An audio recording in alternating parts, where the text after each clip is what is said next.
The year was 996 AD. The Althing, the Great Assembly of Iceland, gathered under the open sky at Thingvellir. At the center of a tense dispute was Gunnar Hámundarson, a hero known throughout the land for his strength and skill with the adgir, a type of polearm. He was a man of immense honor, but he was also caught in a web of feuds spun by his proud wife Hallgrímr. A settlement was reached for his latest killing, a man named Thorgir Otkelsson. The judgment was not death, but a lesser form of outlawry. Gunnar and his brother Kolskegr were sentenced to 3 years of exile from Iceland. It was a manageable punishment. They would lose their property for the duration, but could return as free men after the time was served. It was a way to cool tempers and prevent more bloodshed. Gunnar accepted the sentence. He packed his belongings and made his way to the ship that would carry him to Norway. As he rode away from his home at Litterendi, his horse stumbled, and he was thrown to the ground. He looked back at his farmstead. The slopes were green and gold in the sunlight, the fields were ripe. His home, the place he had built and defended, stood against the sky. He spoke perhaps to himself, perhaps to his brother. "Fair is the hillside," he said. "It has never seemed to me so fair. The cornfields are white to harvest, and the home meadow is mown. I will not go." With those words, he sealed his fate. By refusing the sentence of lesser outlawry, he defied the law of the Althing itself. The judgment automatically became the worst imaginable. Gunnar Hámundarson was now a full outlaw, a skogarmadur, a forest man. His property was forfeit forever. His legal personhood was erased. He could be killed by any man at any time without penalty. In fact, killing him was now a lawful and even commendable act. He was no longer a man in the eyes of his society. He was a wolf to be hunted, and so his enemies gathered. The choice to stay home, to look upon his fair hillside one last time, transformed him from a man facing a temporary exile into a ghost who had not yet died. Number 21. You refused to pay the fine. Egil Aunsson was not a rich man.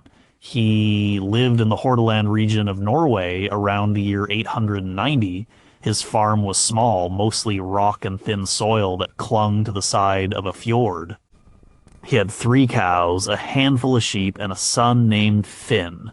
One summer, a neighbor's prize bull broke through a stone wall and gored one of Egil's cows. The cow was with calf. Both died. This was a serious loss. A cow was wealth. It was milk, butter, cheese, and future calves. For a man like Egil, losing one was a blow. Losing one with calf was a disaster. According to the laws of the Gulating, the local assembly, he was owed compensation. The owner of the bull, a larger landowner named Kveldolf, was responsible. Egil went to Kveldolf. He was respectful. He explained what happened. Kveldolf, a proud and difficult man, just shrugged. He said it was an animal's nature. He claimed Egil's wall was weak. He offered nothing. Egil, following the law, gathered 2 witnesses and formally summoned Kveldolf to the Gulating. At the assembly, the case was heard. The law speaker recited the relevant codes. Witnesses described the dead cow and the hole in the wall. Kveldolf argued, but the law was clear. He was found at fault. The assembly determined the value of the cow and her calf. The fine, the compensation known as wergild, was set at 12 ounces of silver. It was a fair and standard price. And Kveldolf was ordered to pay it within a month. Kveldolf was furious. He felt his honor had been challenged by a lesser man. He saw the payment not as justice, but as a public humiliation. He returned to his farm and did nothing. A month passed. Egil, desperate for the silver to buy a new cow before winter, went to Kveldolf's farm again. And Kveldolf's men met him at the gate and told him to leave. They laughed at him.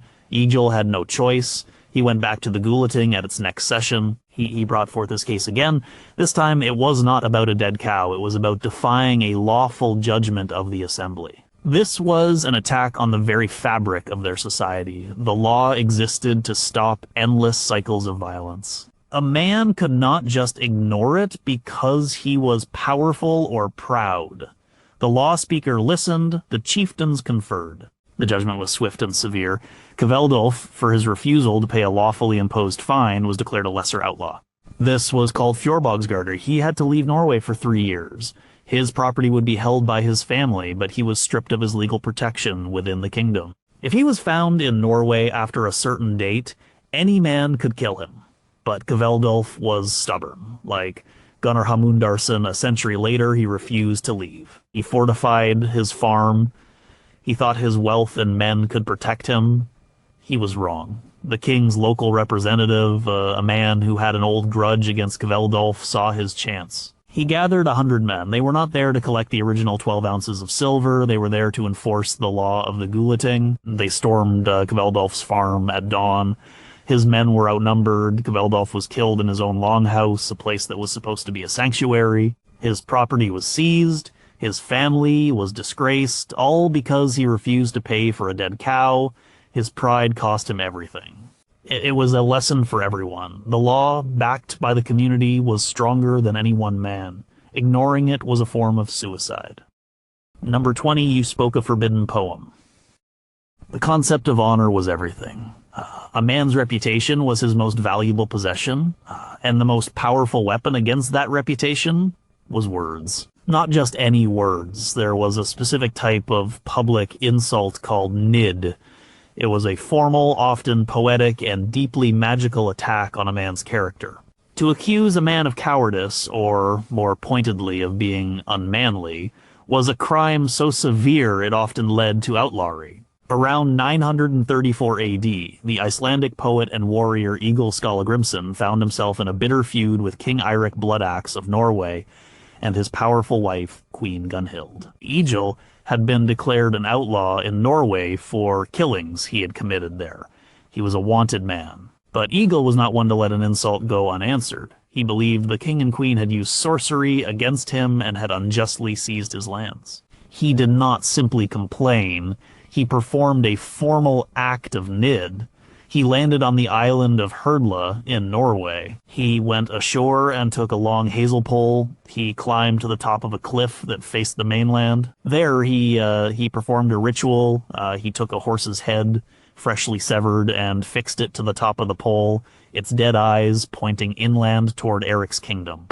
This was not just a grotesque display. It was a nidstang, an insult pole, and it was a tool of powerful magic. Egil then carved runes into the pole. The runes did not just name King Eric and Queen Gunhild, they contained a formal curse. He spoke the words aloud, dedicating the pole not to the gods, but to the land spirits, the Landvatir of Norway itself. Thus, he declared that the spirits of the land should be driven astray, that they should find no peace or rest until they had driven King Eric and Queen Gunhild from the kingdom. He was, in effect, turning the very soul of Norway against its rulers. This went far beyond a personal insult. It was a magical and political attack. It was an act of high treason expressed through poetry and ritual. The news of the insult pole spread like fire. It was a public, undeniable declaration of hatred. For King Eric, this was intolerable. Egil was already an outlaw for murder. Now he had committed one of the gravest offenses possible. It reaffirmed his status as a full outlaw, a man who could be killed by anyone without consequence. But it also did more.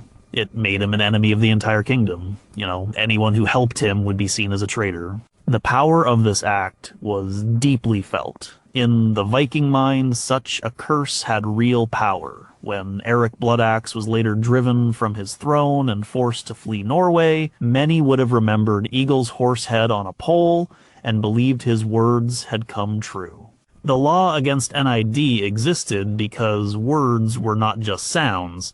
They were forces that could disrupt society, invite magical chaos, and destroy a person as surely as a sword. Egil's poem, carved in runes, was a weapon, and using it confirmed his place outside the world of men. Number 19, you sheltered a hunted man.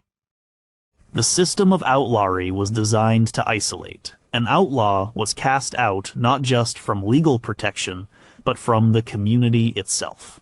They were a social disease to be quarantined. To offer an outlaw food, shelter, or any kind of aid was to defy the judgment of the thing and become an accomplice.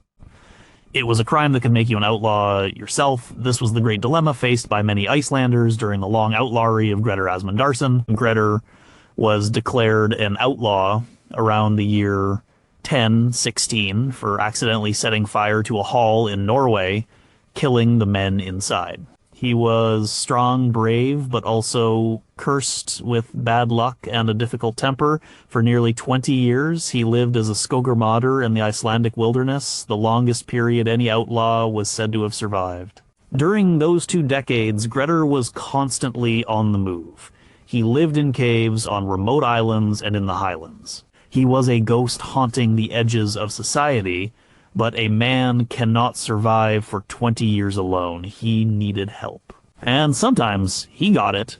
In the year 1025, after nearly a decade on the run, a harsh winter descended on the north of Iceland. Grettir was starving and half frozen. He made his way to a small, isolated farm in a valley called Bardardalur. The farmer was a poor man named Hallmund.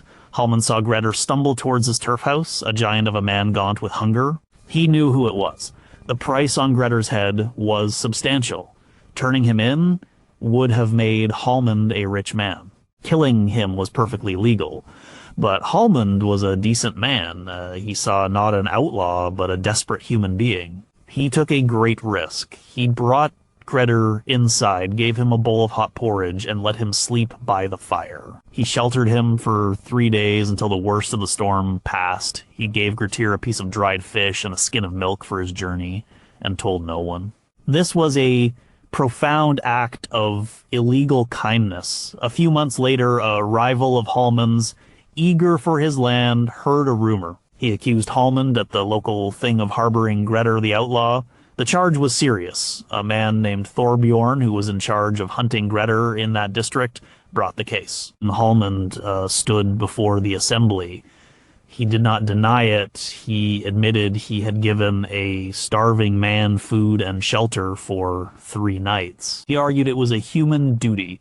The law, however, was not concerned with morality. It was concerned with order. The law stated that anyone who knowingly aided a full outlaw for more than 3 days, or gave him significant help, was guilty. The question was whether Hallmund's actions met that threshold, because Hallmund was a poor man with a good reputation, and because he had only helped Grettir for a short time, he was shown some mercy. He was not made a full outlaw, but he was heavily fined. He had to pay so much silver that he was forced to sell a piece of his land to the very man who had accused him. He avoided the ultimate punishment, but he paid a heavy price for his compassion. His story shows the terrible pressure the system put on ordinary people. To be human and kind was to risk everything. The law demanded that you become a part of the hunt, to close your door and your heart to the outcast. Helping an outlaw was a rebellion against the entire community. Number 18, you practiced dark magic. Magic, or cider, was a real and powerful force in the Viking world. It was not inherently good or evil. It could be used for healing, for seeing the future, or for ensuring good fortune, but it could also be used to harm, to curse, and to kill. When magic was used with malicious intent, it was a crime as serious as murder, and it was often harder to prove. Around 970 AD in Iceland, a woman named Þuríður lived on a farm with her son. She was known to be skilled in the old ways. A neighbor, a chieftain named Kotkell, had a dispute with another powerful man, Gisli Surson. Gisli was already an outlaw, living in hiding, but he had managed to evade capture for years. Kotkell, unable to defeat Gisli with weapons, turned to other means. He and his wife, Grima, went to Þuríður and paid her a great sum of silver to work magic against Gisli. Well, this was not a simple curse. This was a request for a complex and malevolent ritual designed to cause Gisli pain and lead to his death. The law, as laid out in the legal codes known as Gragas, was very specific about this. To perform Seder with the intent to harm someone was an act that warranted full outlawry. The person who performed it and the person who paid for it were both guilty. Þuríður, her son, and Kotkell's own sons gathered to perform the ritual. They built a special platform, a side jawler, they chanted and went into a trance, calling on spirits to attack Gisli. The sagas describe the magic as a physical force. It caused Gisli to have terrible nightmares. He could not sleep. His mind began to fray. He felt a sense of dread and saw visions of his own death. The magic was a form of psychological warfare intended to break him down and make him vulnerable. But Gisli had friends. His brother's wife, Oddr, learned of the ritual. She understood what was happening. She gathered her own supporters and they marched to Cockle's farm. They arrived while the sorcerers were still in their trance, chanting their curses. Odr's men did not wait for a trial at the Althing. The evidence was right in front of them. The act of performing harmful magic was so offensive to the community that it sometimes provoked immediate violent justice. They dragged Kotkel, his wife Grima, Thuridr, and her son out of the house. They did not kill them with weapons. In a grim echo of the sorcery itself, they used stones and bags. They stoned the sorcerers to death on the spot. This summary execution was technically illegal as it bypassed the Thing. However, the community largely supported it. Had they been taken to the Althing, the outcome would have been the same, just formalized. They would have been declared full outlaws. Their use of magic to harm another person was seen as a cowardly and unnatural attack. It subverted the normal rules of feud and combat, where a man faced his enemy openly. Sorcery was a poison that worked from a distance, an invisible weapon against which there was no honorable defense. To use it was to place yourself outside the bounds of the law in human society. Number 17, you broke into a man's home. A person's home, their longhouse, was more than just a shelter. It was a sanctuary. The concept of home peace, or grid, was a cornerstone of Viking law. To violate that peace by, breaking into a house was a heinous crime. It was called husbrot, housebreaking. It was not just trespassing or burglary. It was seen as an attack on the family and the very order of things. In the late 10th century, a man named Raffin lived in Iceland. He was a trader who had done well for himself, but he had a rival named Thorbjorn. The two men were in a dispute over a shipload of timber from Norway. Thorbjorn felt Raffin had cheated him. The dispute festered. One night, Thorbjorn, fueled by ale and anger, decided to take matters into his own hands. He gathered 4 of his farmhands. They armed themselves with axes and swords. Under the cover of darkness, they went to Raffin's farm. The longhouse was dark and quiet. Instead of knocking or calling Raffin out for a fight, which would have been a more honorable, if still illegal, way to settle things, Thorbjorn chose another path. He and his men used an axe to smash the wooden bolt on the door. The sound of splintering wood echoed in the night. They burst into the main room. Raffin and his family were asleep. They awoke to the sight of armed men standing over them. Thorbjorn did not kill anyone. He did not even steal anything. He stood in the middle of the room and declared that the timber was his. He threatened Raffin, saying he would be back to collect it. Then he and his men left. In Thorbjorn's mind, he had made a powerful statement. He had shown Raffin that he was not a man to be trifled with. In the eyes of the law, he had committed a crime almost as bad as murder. Raffin went to his chieftain the next morning. The chieftain, a man named Snorri, was a shrewd politician and an expert in the law. He knew the gravity of the situation. The physical act of breaking the door, husbrot, was a crime that automatically carried the penalty of lesser outlawry. Even though no one was hurt and nothing was stolen, the violation of the home peace was enough. Snorri advised Raffin on how to proceed.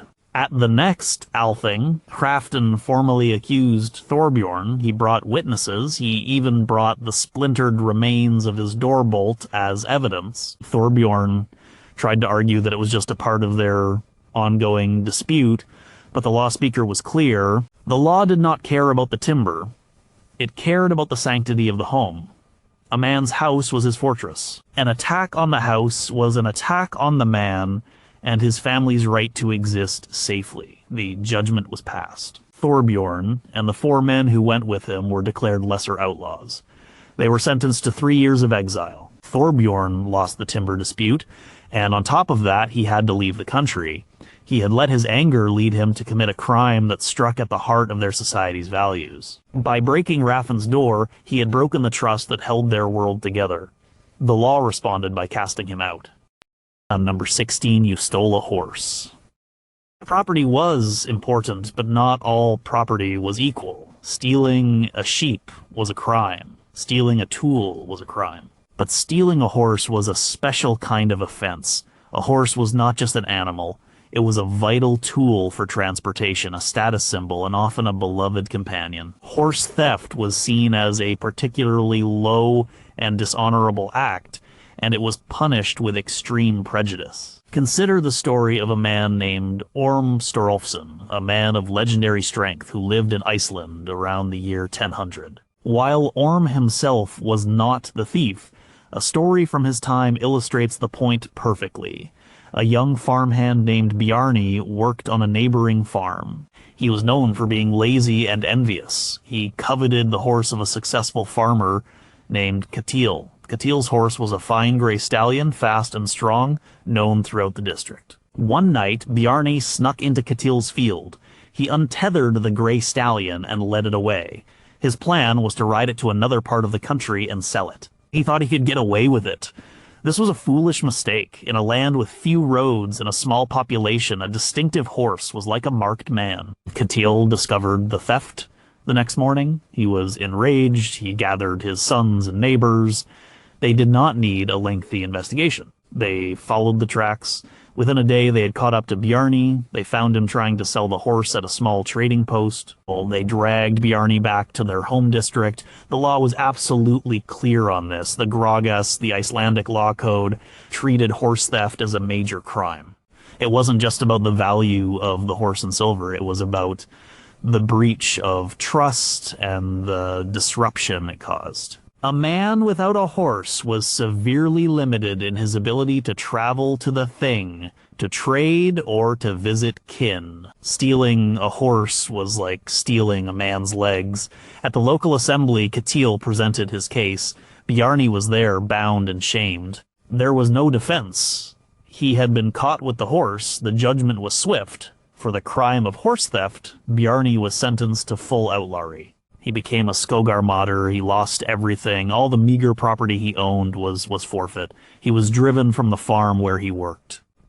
He had to flee into the highlands, a place of rock, ice, and misery. Anyone who saw him could legally kill him. His life was now worth nothing. The severity of the punishment seems extreme for stealing an animal, but it reflected the values of the society. Honesty and respect for a man's essential property were paramount.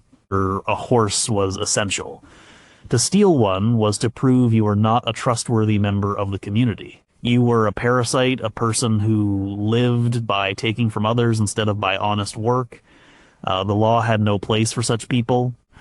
It cast them out into the wilderness to fend for themselves, branding them as no better than a wolf. Number 15, you committed arson. Fire was a tool of life. It provided warmth, cooked food, and forged steel. But when used as a weapon, it was the most terrifying and hated of all. An attack with an axe was personal. A fight between two men had rules of a sort, but fire was indiscriminate. It consumed everything: wood, wool, food, animals, and people. It could not be reasoned with.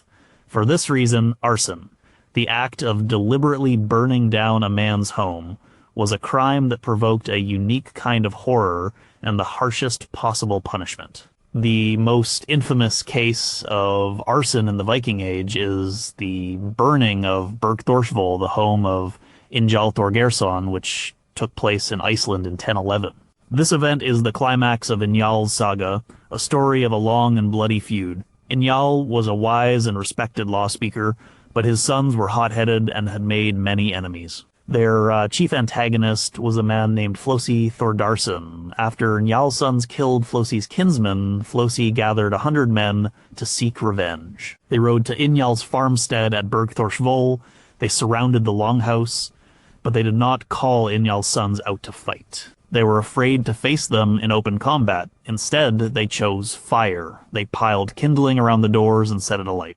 The building was made of turf and timber. It caught fire quickly. Inside were Njál, his wife Bergþóra, their sons, their grandchildren, and their household servants. The attackers offered to let the women, children, and servants leave. Njál's wife Bergþóra made a choice. I was given to Njál young. she said, and I have promised him that we would share the same fate.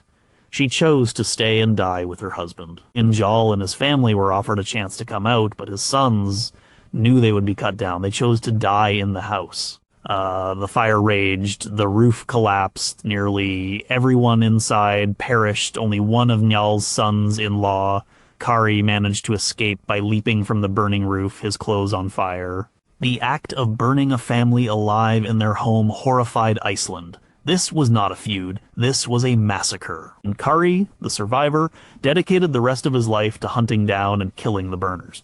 But the legal consequences were just as significant. When the case was brought to the Althing, the charge was not murder, it was arson. The men who set the fire were known as the Brennumen, the burners.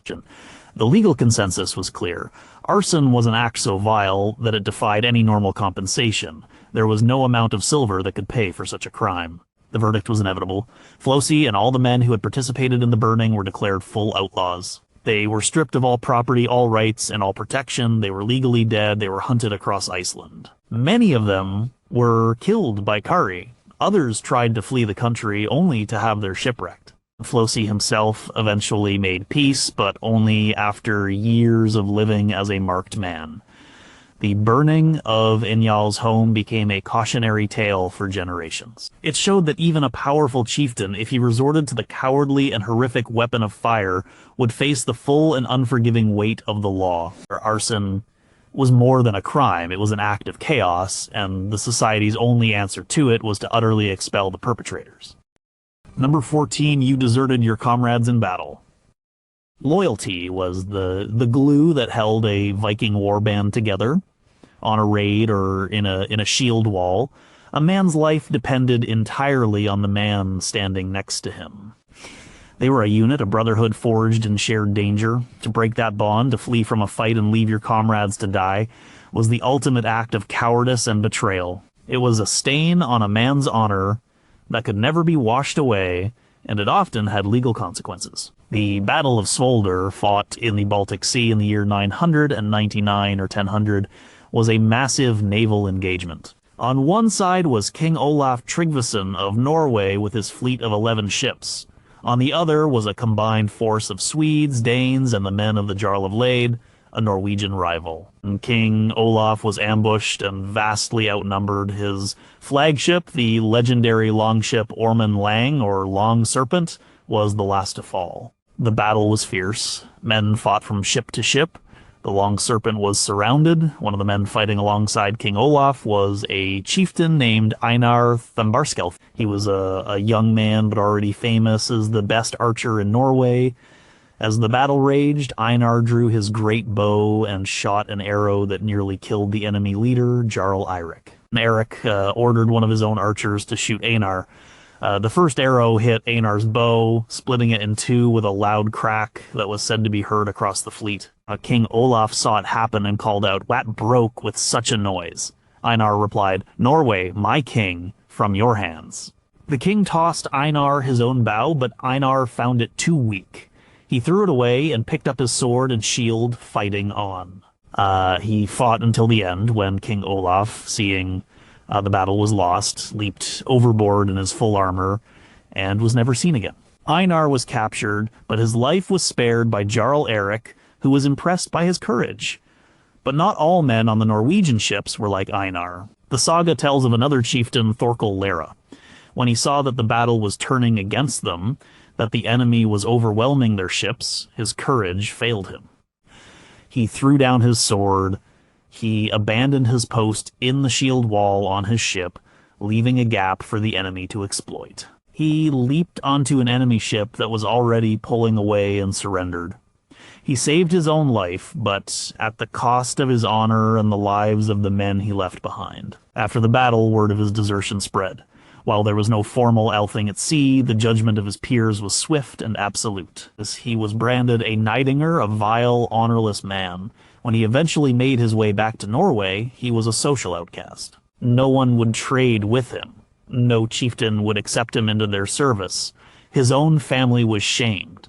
In many Viking legal codes, desertion was a formal crime. A man who abandoned his post, especially if he was sworn to a king or a jarl, could be declared an outlaw. He had broken his oath of loyalty. Thorkel Lyra was not formally prosecuted because his king was dead and the kingdom was in chaos, but he suffered a social outlawry that was just as complete. He had committed the one sin a warrior could not commit. He had chosen his own life over the lives of his brothers in arms. In the world of the Viking warrior, there was no worse crime. He lived, but his name was dead. Number 13. You falsely accused another man. The legal system of the Viking Age relied heavily on oaths and witnesses. A man's word was his bond, and the testimony of his neighbors could decide his fate. To manipulate the system, to lie before the thing, and falsely accuse an innocent person of a crime was a profound corruption of justice. Well, it was an attempt to use the law itself as a weapon, and if discovered, it could destroy the accuser. In the early 11th century in Iceland, a man named Thorir was in a land dispute with his neighbor, a quiet farmer named Odd. Thorir wanted a particular pasture that belonged to Odd. Odd refused to sell.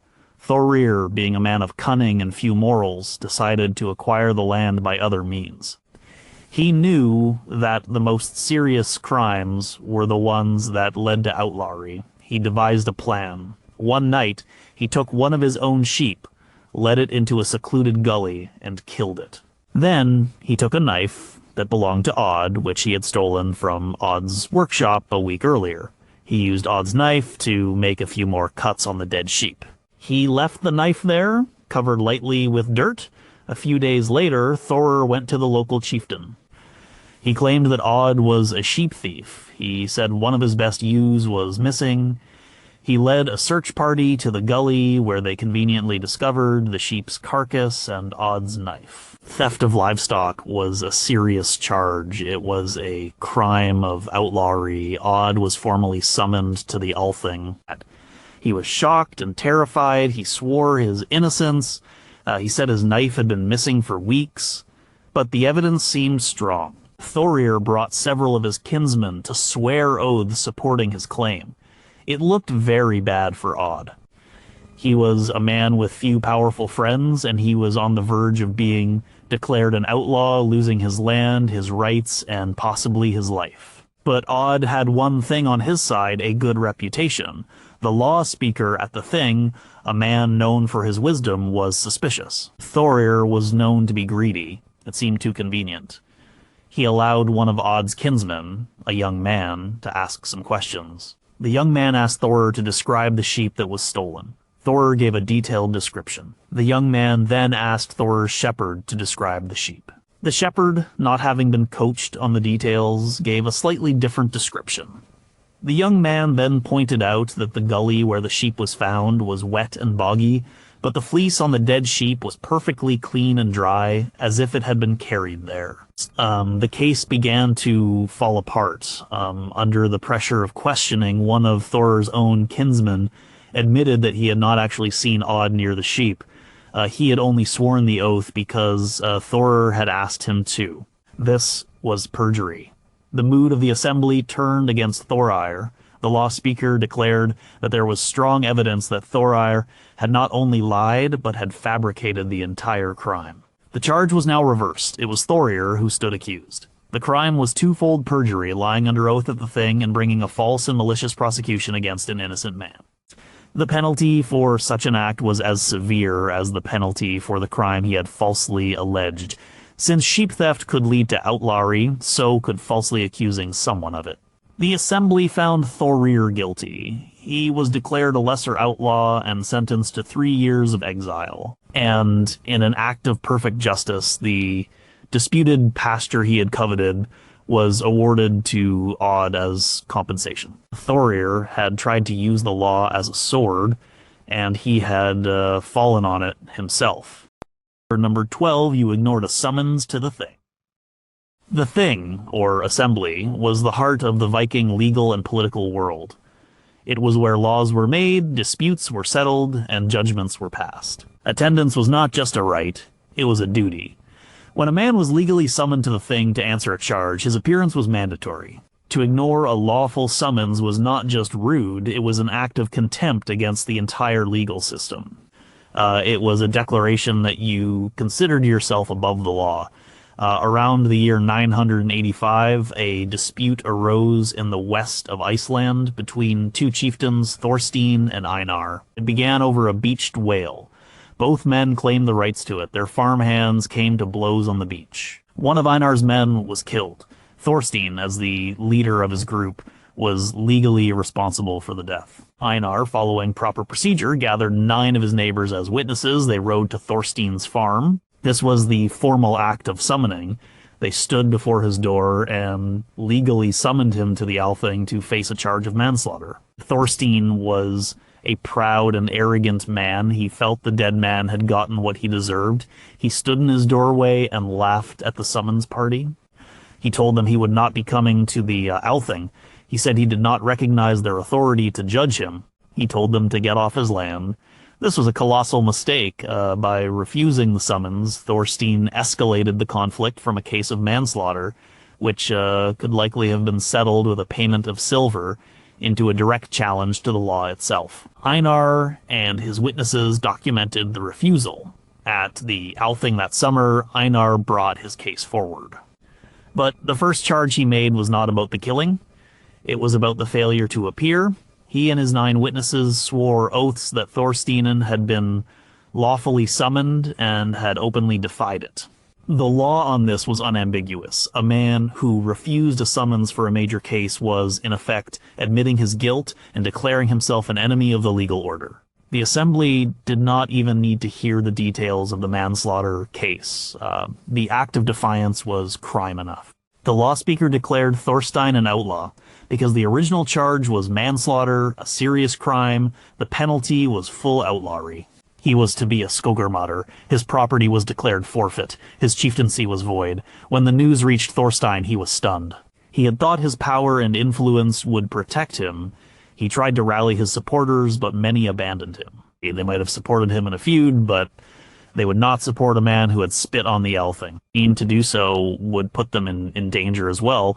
Einar, now legally entitled to do so, gathered his allies to seize Thorstein's property as compensation for the killing. Thorstein was forced to flee his own farm. He escaped into the highlands, but he did not last long.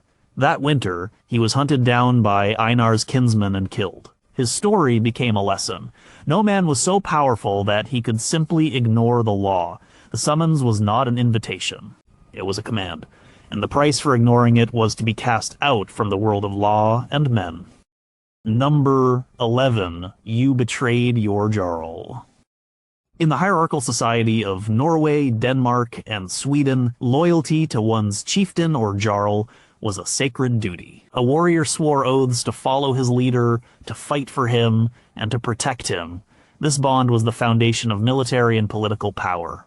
To break it, to betray your sworn lord, was an act of treason. It was a crime that was punished with extreme severity as it threatened to unravel the very fabric of their power structure. The story of Jarl Hákon Sigurdarson, the de facto ruler of Norway in the late 10th century, and his slave Kark is a stark example of this. Jarl Hákon was a powerful ruler, but he was also a pagan who resisted the spread of Christianity. He came into conflict with Olaf Tryggvason, a Christian claimant to the Norwegian throne. In 995, Olaf returned to Norway and quickly gained support. Jarl Hákon's power began to crumble. He was forced to flee and go into hiding. He fled with only one companion, his personal slave and confidant, a man named Kark. They found refuge at the farm of a woman who had once been Hákon's mistress. She hid them in a specially prepared hole dug underneath her pigsty, a foul and humiliating hiding place for a great Jarl. Olaf Tryggvason, now in control of the kingdom, put a huge price on Hákon's head. The reward was wealth and high status. Kark, hiding in the dark, stinking hole with his master, heard about the reward. He had been with Hákon for years. He had been treated well for a slave, but the temptation of freedom and riches and perhaps the fear of being discovered with the fugitive Jarl began to weigh on him. The saga says that one night, as they lay in the hole, Hákon had a terrible nightmare. He cried out that a dark, terrible man was trying to kill him. When he awoke, Kark asked him about the dream. As they talked, Hákon mentioned that he and Kark had been born on the same night. He then warned Kark not to betray him. The warning did no good. Kark's mind was made up. While Jarl Hákon slept, Kark took a knife and killed his master. He then cut off the Jarl's head. He took the head and made his way to Olaf Tryggvason, expecting to be rewarded. He presented the head of Jarl Hákon to Olaf, proclaiming his deed and demanding his prize, but Olaf's reaction was not what Kark expected. Olaf and the men around him were disgusted. Yes, Hákon was their enemy, but Kark was a traitor who had murdered his own master. A man who could commit such an act of betrayal could never be trusted. His deed was seen as fundamentally dishonorable, a violation of the most basic loyalty. Instead of rewarding Kark, Olaf Tryggvason ordered him seized. He did not give him a trial. His crime was self-evident. He was a traitor. Olaf had Kark taken away and beheaded. His head was then placed on a stake next to the head of his master, Jarl Hákon. Kark was a slave, so he could not be made an outlaw in the legal sense, but his execution served the same purpose. It was a public declaration that betrayal of one's lord, no matter the circumstances, was an unforgivable crime. It showed everyone that even if the lord was an enemy, the principle of loyalty was so important that the traitor would be punished, not rewarded. Loyalty was a value that transcended personal enmities. Number 10, you were a thief on a grand scale. Theft was always a crime, but the law made a distinction between petty theft and grand theft. Stealing a loaf of bread because you were starving might result in a fine or a flogging. But large-scale professional theft, especially from the community, marked you as an enemy of society. You were not just a thief, you were a threat to the economic stability of your neighbors. In the region of Mor, in western Norway, around the year 950, there was a man named Hallbjorn. He was not a Viking in the warrior sense. He was a raider of a different sort. He was the leader of a gang of thieves who specialized in rustling livestock. And they did not just steal one or two sheep. They would descend on a farming settlement at night and drive off entire flocks. For several years, Hallbjorn and his men terrorized the region. They were clever and hard to catch. They would steal sheep from one fjord and sell the wool and meat 2 fjords over, where no one would recognize the animals. They were a constant drain on the local economy. Farmers who were already struggling to get by would wake up to find their entire livelihood gone. The local chieftains were under increasing pressure to do something. This was more than just a nuisance. It was a challenge to their authority and their ability to provide security for their people. The gulating laws were very clear. A man caught as a habitual large-scale thief was to be considered a wolf, an outlaw. The problem was catching him. Finally, a farmer who had lost 30 sheep to the rustlers decided to take a huge risk. He pretended he wanted to join Hallbjorn's gang. He met with him, swearing oaths of secrecy. Hallbjorn, ever arrogant, accepted him. The farmer spent a month with the gang, learning their methods and their hiding places. Then he went to the local Jarl. He told the Jarl everything, the names of the men, where they stored the stolen wool, and their plans for the next raid. The Jarl gathered a large force of warriors. He did not just send a few men to make an arrest. He treated it as a military operation. They surrounded Hallbjorn's camp in the middle of the night. The thieves were caught completely by surprise. There was a short, brutal fight. Most of the gang were killed on the spot. Hallbjorn himself was captured alive. He was not given a quick death. He was brought in chains to the next session of the gulating. He was put on public display. All the farmers he had stolen from were there to testify against him. The evidence was overwhelming. He was not just a thief, he was a professional criminal who lived by preying on his own community. The assembly declared him a full outlaw, but since he was already in their custody, the sentence was carried out immediately. He was taken to a place known for executions, a lonely point of land jutting out into the fjord. He was hanged, his body left for the crows as a warning to any others who might think to live by stealing from their neighbors. His crime was not just taking property, it was a sustained assault on the trust and cooperation that allowed their society to function. He was not just a criminal, he was a social poison, and the only cure was to eliminate him. Number 9, you disrespected a sacred place.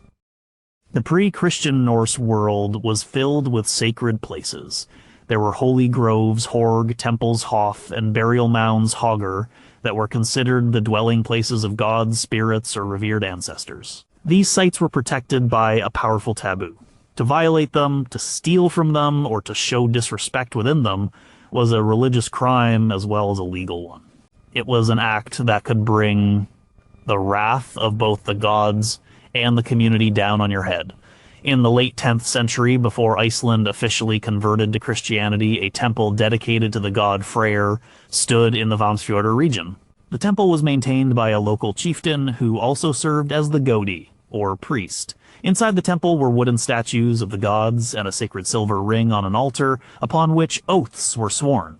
A young man named Brand, known for his recklessness and lack of piety, got into a feud with the chieftain's son. After a heated argument, Brand decided to strike at the chieftain not by attacking him directly, but by defiling what was most sacred to him and the community. One night, Brand broke into the temple.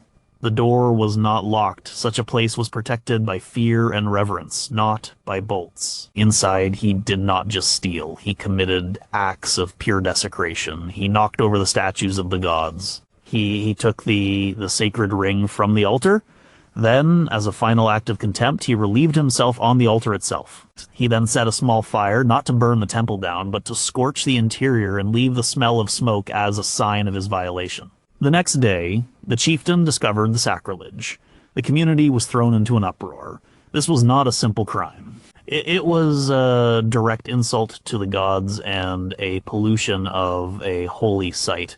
It was believed that such an act could bring famine, plague, or bad luck to the entire district. The gods, angered by the desecration, might withdraw their favor. Brand had been seen near the temple the night before. Suspicion immediately fell on him. He denied it, but then he made the mistake of trying to sell the silver ring he had stolen.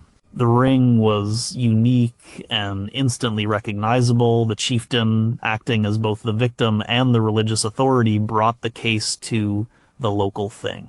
The charge was not theft or vandalism. It was vebron, the breaking of a sacred place.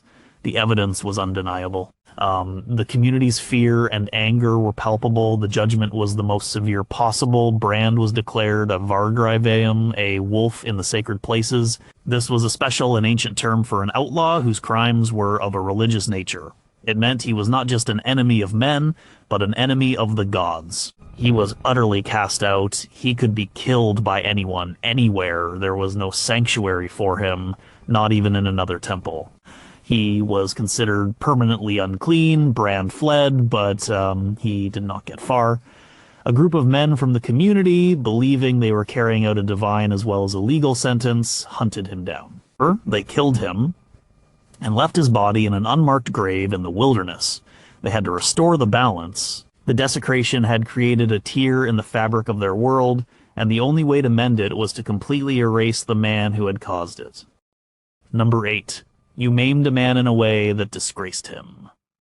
Violence was a part of life, but there were rules, even in a fight.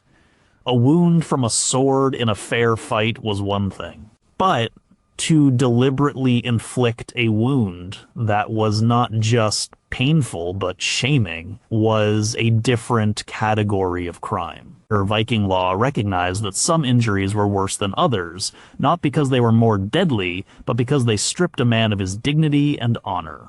The Icelandic law codes, the Gragas, had incredibly detailed lists of fines for specific injuries. A small cut was worth a certain amount of silver. A broken bone was worth more, but there were certain types of wounds, called shame wounds, that carried a penalty far beyond simple compensation. These were wounds that made a man look foolish or unmanly. Around the year 990, in the south of Iceland, two farmers, Bjorn and Gunnar, were arguing over the boundary between their hay meadows. The argument escalated into a shouting match, and then a shoving match.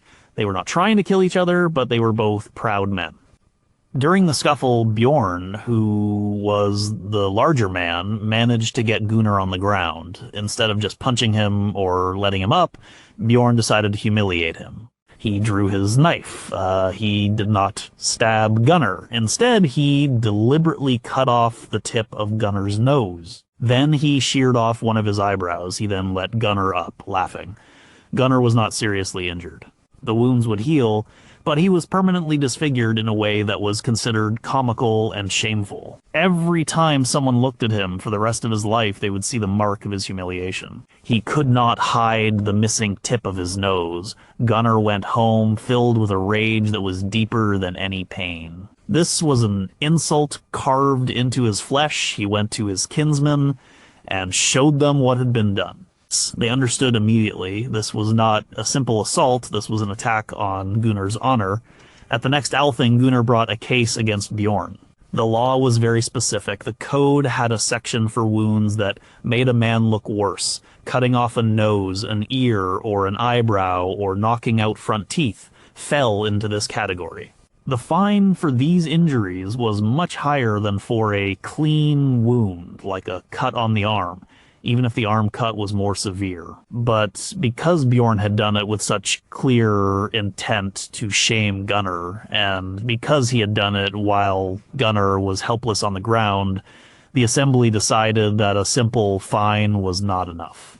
The act was so dishonorable that it reflected a fundamental flaw in Bjorn's character. He was not a man who fought fairly. The judgment was lesser outlawry. Bjorn was sentenced to 3 years of exile. He was forced to sell his farm to pay a hefty compensation to Gunnar, and then leave Iceland. All because he had chosen to inflict a wound of shame instead of a wound of anger. The law recognized that a man's face, his identity, was a part of his honor. To scar it with mockery was a crime that society could not tolerate from one of its members. Number 7, you were a pirate who raided your own people. To go a Viking was, for many, an honorable profession. Raiding foreign shores, especially monasteries in England or trading towns in Francia, was a way to gain wealth, fame, and experience. It was a violent but accepted part of their world, but there was a critical line that could not be crossed. A Viking who raided foreigners was a warrior. A Viking who raided his own people, who preyed on the farms and ships of his own kingdom, was nothing but a criminal. He was a predator, not a warrior, and the law treated him as such. In the early 10th century, the coast of Norway was plagued by a man named Asbjorn Selsbani. He came from a good family in the north, but he was driven by greed and a lust for power. He gathered a crew of disreputable men and took to the sea. But instead of sailing west to England, he sailed south along the Norwegian coast. He and his men began to raid the very communities they were from. They would attack small coastal farms, stealing livestock and grain. They would ambush trading ships making their way between the fjords, killing the crew, and taking the cargo. They were Vikings, but they were committing their violence against their neighbors. This was a fundamental breach of the social contract. The king or the local jarl was supposed to protect his people from this very thing. Asbjorn's actions were a direct challenge to that authority. He was not just a thief, he was a domestic enemy, a cancer growing within the body of the kingdom. For a time he was successful. He was bold and his ship was fast, but his reputation grew. He was not celebrated in poems like the heroes who raided abroad. He was cursed. The stories told about him were of his cruelty and his dishonor. The local jarl, whose responsibility it was to keep the peace, finally had enough. He declared Asbjorn and his entire crew to be outlaws.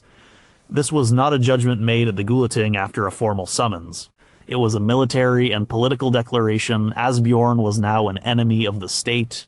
A massive price was put on his head. The jarl assembled a fleet of his own longships. This was not a law enforcement action, it was a naval war. They hunted Asbjorn along the coast. The local fishermen and farmers who had lived in fear of Asbjorn now acted as spies and lookouts for the Jarl. They gladly reported his movements. Asbjorn, the predator, was now the prey. The Jarl's fleet trapped Asbjorn's ship in a narrow fjord. Asbjorn and his men, knowing they would receive no mercy, fought desperately. But they were outnumbered and cornered. Their ship was boarded. Asbjorn was killed in the fighting. The surviving members of his crew were not taken prisoner. They were hanged from the rigging of their own ship, a grim warning left for all to see. Their crime was unforgivable because it turned the tools of the Viking warrior, the longship, the axe, the shield dock, against the society that produced them. It was a perversion of the warrior ethos. A Viking fought for his community to enrich it and defend it. Asbjorn and his men fought only for themselves by consuming their own people. The only possible response was to hunt them down and destroy them like rabid wolves. Number 6.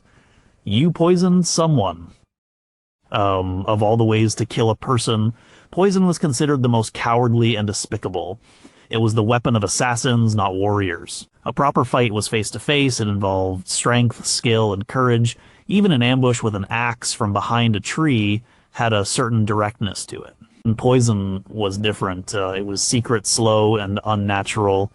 It was often associated with women and with dark magic, and it was a crime that inspired a special kind of revulsion. In the saga of Egil Skallagrímsson, there is a telling episode. During his time in Norway, Egil attends a feast hosted by King Eirik Bloodaxe and Queen Gunhild. They hate Egil and want him dead, but they cannot simply have him killed at their own table without causing a major political incident. So, Queen Gunhild decides to use poison. She prepares a horn of ale, mixing a powerful poison into it. She performs a ritual over it, blessing it to her dark purposes. She then has a serving girl bring the horn to Egil. Egil is a man of many talents. He is a warrior and a poet, but he is also wise in the ways of runes and the hidden world. He is immediately suspicious. He does not refuse the drink, which would be a grave insult to his hosts. Instead, he takes out his own knife. He draws the horn closer and quietly carves runes into it. As he carves, he smears his own blood into the runic marks, activating their power. Then he recites a short poem. I carve runes on this horn. I redden the words with my blood. I choose these words for the wood to know if the drink is safe. The moment he finishes the poem, the horn shatters in his hands. The poisoned ale spills onto the floor, hissing on the straw. Egil now knows for certain that they tried to kill him. And they did it in the most honorless way imaginable. He stands up, draws his sword, and kills the man who was serving the king, the man responsible for the feast's arrangements. He then fights his way out of the hall. This event solidified the feud, but the important part is the attitude towards the poison. The attempt to poison a guest at a feast was a monstrous crime. It violated the laws of hospitality, which were sacred, and it used a method that was considered utterly without honor. In the law codes, killing by poison was treated as the worst form of murder. It was premeditated, secret, and devious. There was no possibility of it being an accident or a crime of passion. If a person was found guilty of using poison, the sentence was always full outlawry. There would be no chance to pay compensation. The person who used poison was seen as fundamentally untrustworthy, a snake in the grass. They operated outside all the normal rules of social conflict. By choosing poison, they showed that they had no honor, no courage, and no place in a society that valued open confrontation. Like, the secret sorcerer, the poisoner, was an enemy who could not be seen, and the law's response was to make them an outcast who could not be tolerated. Number 5, you committed premeditated murder. Killing was not always murder.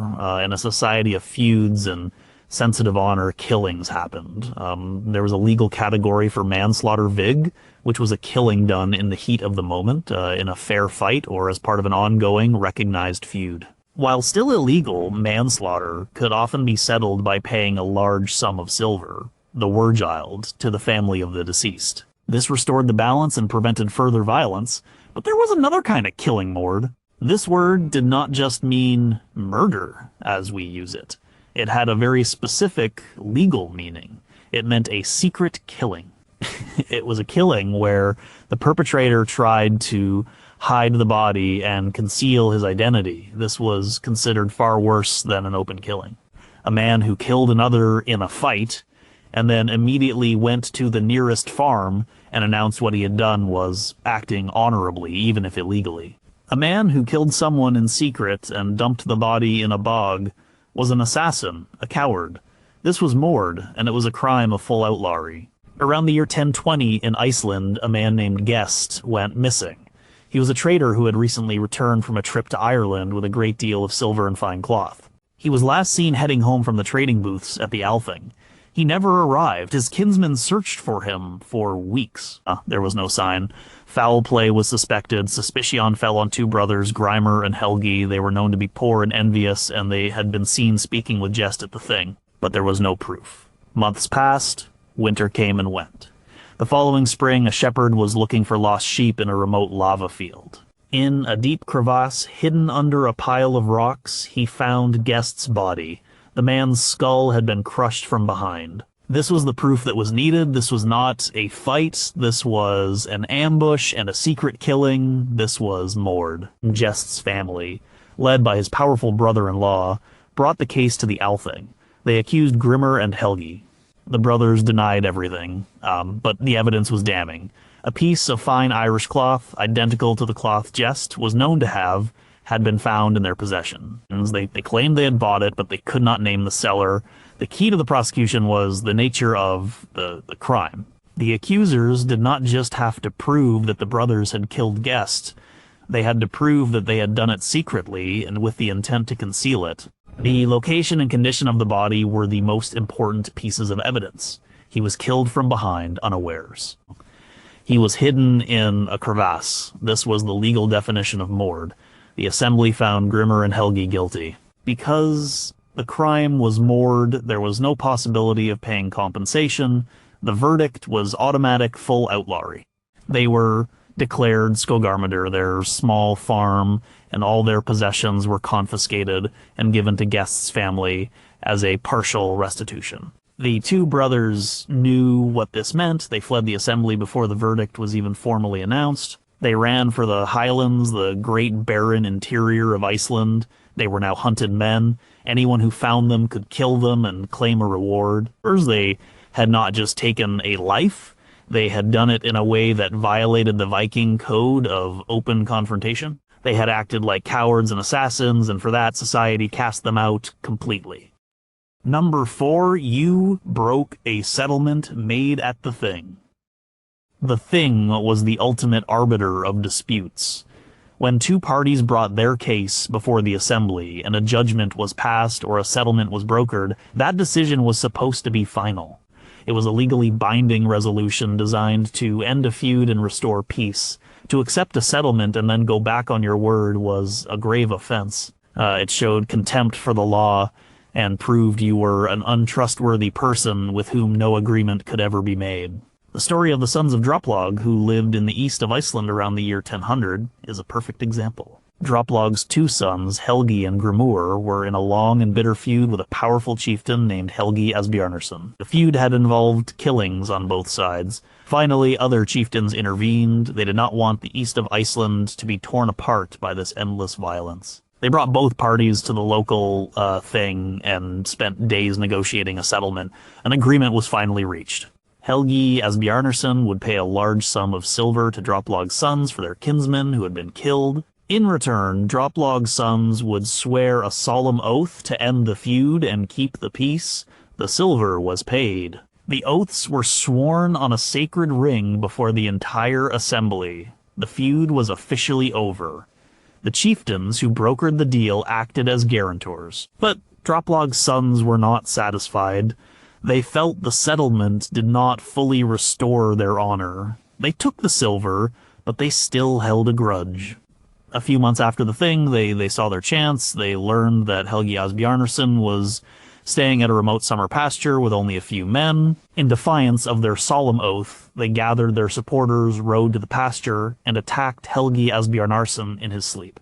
They killed him and several of his men. When news of this killing reached the rest of the country, the reaction was not support for Droplog's sons.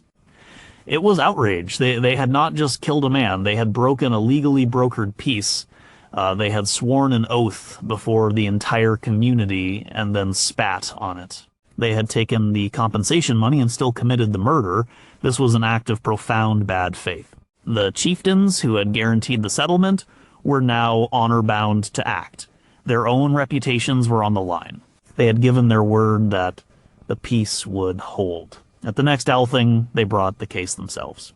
The charge against Helgi and Grimur Droplaugarsson was not just murder. It was the crime of breaking a settlement. The evidence was their own actions. They had accepted the silver, they had sworn the oath, and then they had killed the man they had sworn peace with. There was no defense. Their actions were seen as a direct attack on the authority of the thing and the entire legal process. If settlements could be ignored, then the law had no meaning, and society would dissolve into endless warfare.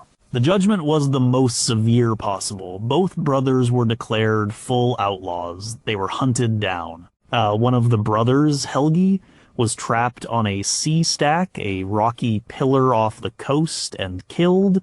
The other, Grimur, was eventually tracked down and killed in Norway after fleeing Iceland. Their story was a stark reminder that the word of the thing was absolute. To break it was to declare yourself an enemy of all organized society. Number 3, you attacked a man under a flag of truce.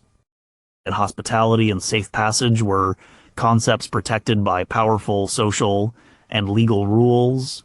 When men met to negotiate, even if they were bitter enemies, they were expected to honor a truce. To grant a man safe passage grid and then attack him was one of the most dishonorable acts a person could commit. It was a betrayal that struck at the very possibility of resolving conflict peacefully. In the late 10th century, a complex feud was raging in Iceland, detailed in the Eyrbyggja saga. At the center of it was a powerful and cunning chieftain named Snorri Goði. One of his rivals was a man named Arnkell Goði. The two men and their supporters had clashed several times. At one point, Snorri decided he needed to eliminate Arnkell. But Arnkell was a formidable warrior and was always well guarded. A direct attack was too risky, so Snorri resorted to treachery. He sent a message to Arnkell, proposing a meeting to discuss a peaceful settlement to their dispute. He suggested they meet at a neutral place, a farm midway between their lands. He offered Arnkell full safe passage, swearing an oath that he would not be harmed. This was a formal declaration of truce. Arnkell, being an honorable man, accepted the offer. He believed in the sanctity of such an oath.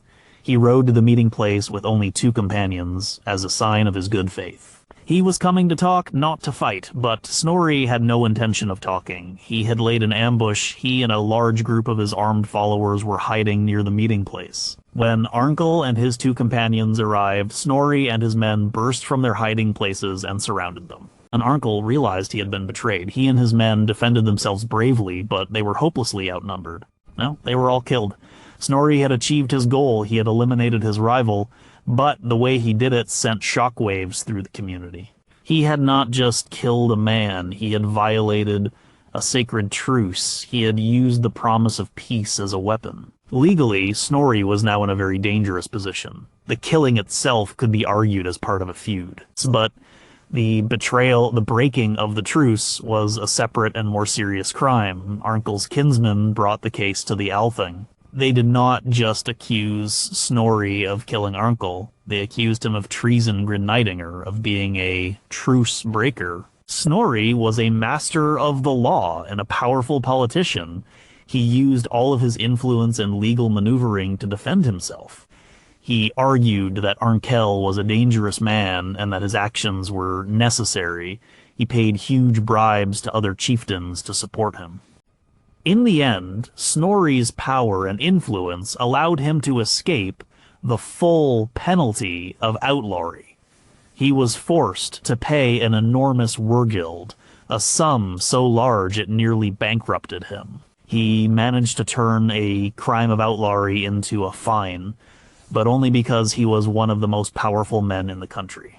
Even so, his reputation was permanently stained. He was known as a man whose word could not be trusted. The story was told and retold as an example of the worst kind of dishonor. For a lesser man, an attack under a flag of truce would have been an automatic sentence of full outlawry. It was a crime that undermined the very possibility of a world with any rules at all. Number 2, you were found guilty of killing a woman. Viking society was patriarchal, and men held most of the formal power, but women had rights and were protected by the law. While killing any free person was a crime, killing a woman was often seen as a particularly heinous and cowardly act. Men were expected to fight other men.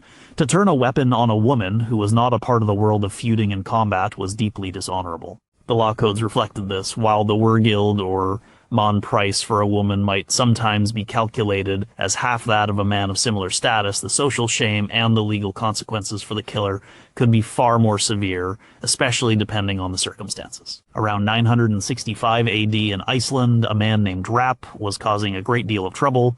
He was a vicious and quarrelsome man who had been made an outlaw for a previous killing. He was living in secret, being sheltered by a powerful friend. While hiding out, he got into an argument with the wife of the farm's owner, a woman named Vigdis. The argument was over a small matter, but Rap had a volatile temper. In a fit of rage, he picked up a wood axe and struck Vigdis in the head, killing her instantly. This was a catastrophic act. Rap was already an outlaw. By killing a woman, and a woman who was giving him shelter, he had committed a crime that horrified everyone. When the woman's husband discovered what had happened, he was beyond grief. He was filled with a cold fury. The killing of a woman was not something that could be easily settled with money. It was an act of pure dishonorable violence. The community was united in its condemnation. There was no sympathy for Rap. He had killed his host's wife. He had killed a woman who was not a threat to him. The husband and his kinsmen did not bother with the Althing. Rap was already an outlaw, so they were legally entitled to kill him on sight. But the nature of his crime gave their hunt for him a special urgency and righteousness. This was no longer just about enforcing a legal sentence. It was about purging the community of a monster. As they hunted Rap relentlessly, he fled from his hiding place, but he had nowhere to go. No one would help him now. He was not just an outlaw, he was a woman killer. He was eventually cornered and killed. The sagas are filled with feuds and violence, but the deliberate killing of women is rare and always treated as a mark of supreme villainy. In the Laxdæla saga, the hero Kjartan is killed. His kinsmen take revenge on the perpetrators. In one encounter, they corner one of the killers, a man named Bolli, and Bolli's wife, Gudrun, tries to shield him. The leader of the revenge party explicitly orders his men not to harm her, even though she is the wife of their hated enemy. "We do not fight with women," he says. This attitude was central to their code of honor. To kill a woman was to prove you were not a real man. It was an act of weakness, not strength. If a man was brought to the Thing for such a crime, he would have faced the harshest judgment. The assembly would have shown no mercy. It was a crime that placed him so far outside the norms of acceptable behavior that full outlawry was the only possible sentence. Number 1, you committed patricide. In a society structured around kinship, the family was the single most important unit. Your loyalty to your parents, your children, and your siblings was the foundation of your identity. All other loyalties were built on top of that. Of all the bonds, the one between a father and a son was paramount. To break this bond by killing your own father was the most unnatural and horrifying crime imaginable. It was a crime against the laws of men, the gods, and nature itself. There is no crime more condemned in the sagas than patricide. It was so unthinkable that it rarely appears. But one of the most chilling stories from the Viking Age is that of Atli and his sons from the Orkneyinga saga, which details the history of the Earls of Orkney. This took place in the early 12th century, at the very end of the Viking Age, but it reflects timeless Norse values. Svein Aslifarsson was one of the last great Vikings. He was a powerful and often ruthless chieftain. He had a son named Olaf. Svein had a dispute with another powerful man in Orkney, Earl Harold. This dispute led to a battle. Before the battle, Svein's other son, Atli, urged his father not to fight. He argued it was a foolish risk. Svein, a proud warrior, ignored his son's advice and went into battle anyway. Svein was killed. Atli, instead of mourning his father and seeking to avenge him, did something extraordinary. He went to Earl Harold, the man responsible for his father's death, and made peace with him. He essentially joined his father's killer. This was seen as a profound betrayal, but what happened next was even worse. The saga relates that there was a strong belief among many that Atli had not just made peace with his father's killer, but that he had actively conspired with him. The rumor was that Atli had arranged for his father, Svein, to be in a vulnerable position so that Earl Harold could ambush and kill him. In essence, he was accused of orchestrating his own father's murder. Whether the accusation was true or not, the belief that it was true was enough to destroy Atli. He was branded a patricide. This was not a crime that could be settled with silver. There was no wurgild for a father. It was a crime that polluted the very land the perpetrator walked on. Atli was not formally tried at a thing and declared an outlaw. The judgment was social and absolute. He became a pariah. His own kinsmen, the family of the man he had betrayed, turned on him. He was seen as a monster, a man who had severed the most sacred tie of all. His fate was sealed. He was hunted down by his own relatives, who felt it was their sacred duty to cleanse the family line of his stain. They trapped him and killed him. There was no glory in his death. He died in shame, condemned by his own people for a crime that had no name other than horror. Patricide was the ultimate act of outlawry because it made you an outlaw from the human race itself. If you could not be loyal to the man who gave you life, you could not be loyal to anyone. You had no place in the world of men, which was built on the foundation of family. You were a true Vargari Viam, a wolf in the sacred places, because you had desecrated the most sacred place of all your own bloodline. There was no fate worse than that.